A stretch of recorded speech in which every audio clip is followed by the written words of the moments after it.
Okay mga kamats, mga kaibigan, welcome back to another content. And eto na po, nagsalita na po pala si Alvin Sarsate.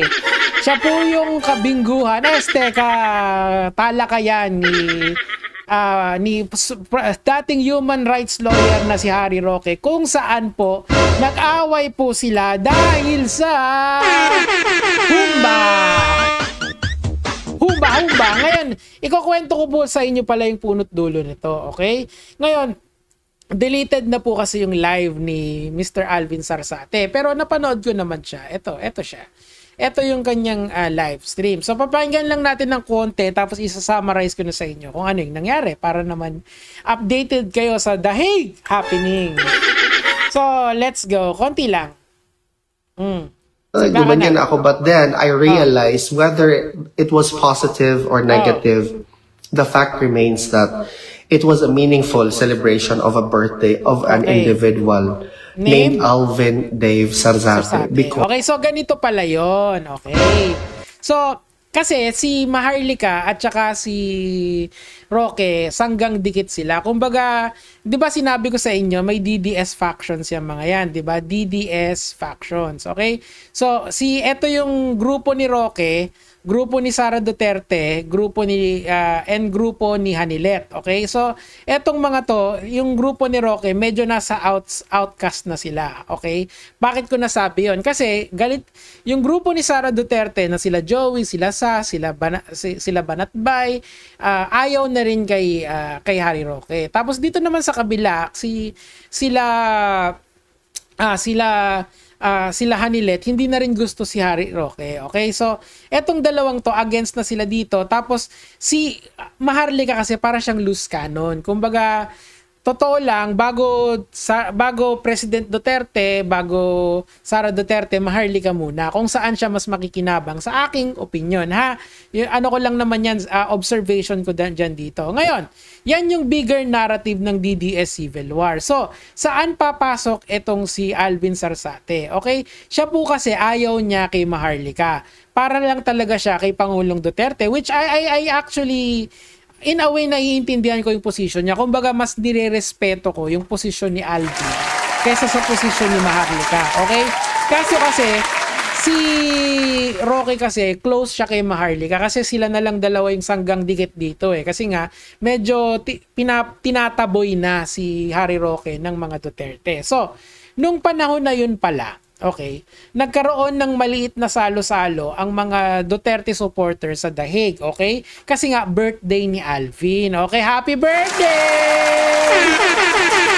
Tapos, nagkaroon ng potluck yung mga OFW doon, okay? So, ang nagdala sila ng pagkain nila tapos may nag-sponsor ng pagpaluto kasi nga nanonood sa content nitong si Alvin Sarsate dahil isa siya sa mga nagdadala ng balita doon sa mga OFW na supporter ni Pangulong Duterte. Naintindihan ba? So, ibig sabihin yan, kung yung birthday party na yon or yung salo-salo na yon ay para sa mga supporter ni Alvin. Pero, ang ate mo girl, Harry Roque, syempre meron silang sari-sariling circle, di ba? Nag-gay crush sila doon sa birthday nitong si Alvin. Tapos, lumantak ng humba! So doon nang galing yung origin story ng away nila. Eto, dinidebunk niya si Maharlika, which is hindi nagustuhan ni Roque. So nung sinaway si Roque na, yo, bakit mo ako makain ng humba? Para sa lahat yan. Naparami Namimiss yung humba Siyempre, ang tagal niyang hindi nakakain ng lutong bahay, linantakan yung humba. So, yun doon nagsimula yun. Kumbaga, yun yung the straw that broke the camel's back ang ibig sabihin nun. Kasi nga, hindi naman malaki talaga yung, wala naman sigurong problema kung lahat ng tao chumichicha ng konti. Pero si Harry Roque kasi yun. May history dito kay Alvin na to. Totoo lang, tama naman siya in saying na hindi naman talaga humba ang punot dulo nito. It's the feud between Maharlika and Harry Roque. Maharlika and this dude, and yung pagkampe ni Harry Roque doon kay Maharlika. So ano nangyari? Eh di sinaway, Harry Roque, bakit ka kumakain ng humba? Oh!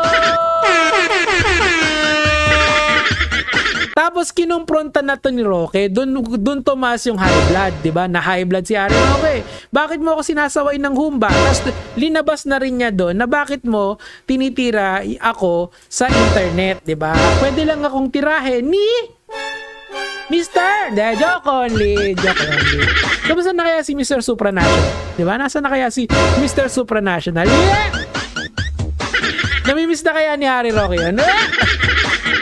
So, yun na yung dating doon. So, ang nangyari, nagkaaway-away sila, hindi dahil talaga punot dulo yung humba. Ang totoong pinag-awayan nila is yung pinaka-fundamental problem nila is that si Maharlika kasi pinoprotektahan ni Harry Roque. And etong tao na to, he is rightfully so in calling out etong si Maharlika. Kasi si Maharlika, parang ano siya nag-feed siya ng drama, di ba? Yung dating nurse or dating aide ni Pangulong Duterte, inisyuhan niya. Yung asawa ni Pangulong Duterte, inisyuhan niya. Meron siyang mga kinakalat na may picture daw na masisela na binebenta yung isang follower doon na si ni Pangulong Duterte, inisyuhan niya, 'di ba? Meaning to say, si Maharlika talaga kung meron man silang problema, number 1 si Maharlika, okay? Number 2 yung humba, okay? Kala nyo mawawala yung humba? No. Isi-circle back ko yan. Ganyan ako ka.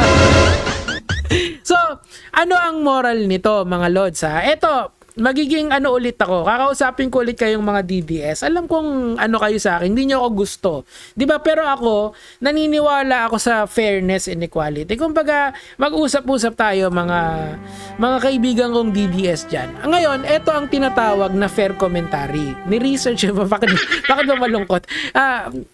Ni-research ko muna ito bago ko ibalita sa inyo. Pinakinggan ko si Alvin, pinakinggan ko si Maharlika, pinakinggan ko si Harry Roque, at pinakinggan ko din yung mga komento nyo na sinasabihan nyo akong bias. Totoo lang, amin naman ako, bias naman talaga ako. Bias naman talaga ako. Pero kasi ganito yan. Bibigyan ko kayo ng pro tip tungkol dito para kumbaga kung magbabardagulan tayo na lang. Si Harry Roque at saka si Maharlika ay nakakasira sa tsansa ni Pangulong Duterte na makaalis sa dahig. Okay?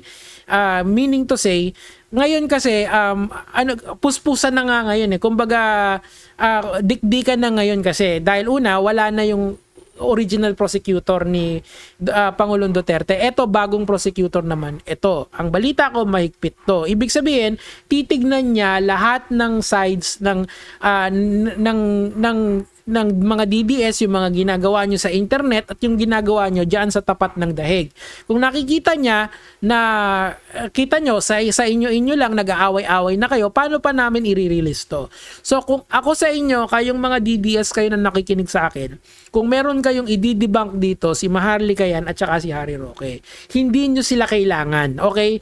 Maayos sana kung ang i-debunk natin si Banat Bay. Yan, may masarap pa yan kasi may alat yung debunk na yung kumbaga yung sagutan, may laman intellectual pa kahit papaano Pero pagdating kay Maharlika, pagdating kay Harry Roque, talagang na yan, hopeless case na yan. Kahit tong si Alvin nakita ko talaga nung pinakikinggan ko siya, medyo maayos-ayos pa yung mga sagot niya Pero dahil kay Maharlika at saka kay Harry Roque, pumapangit yung imahe ng mga DDS sa dahig.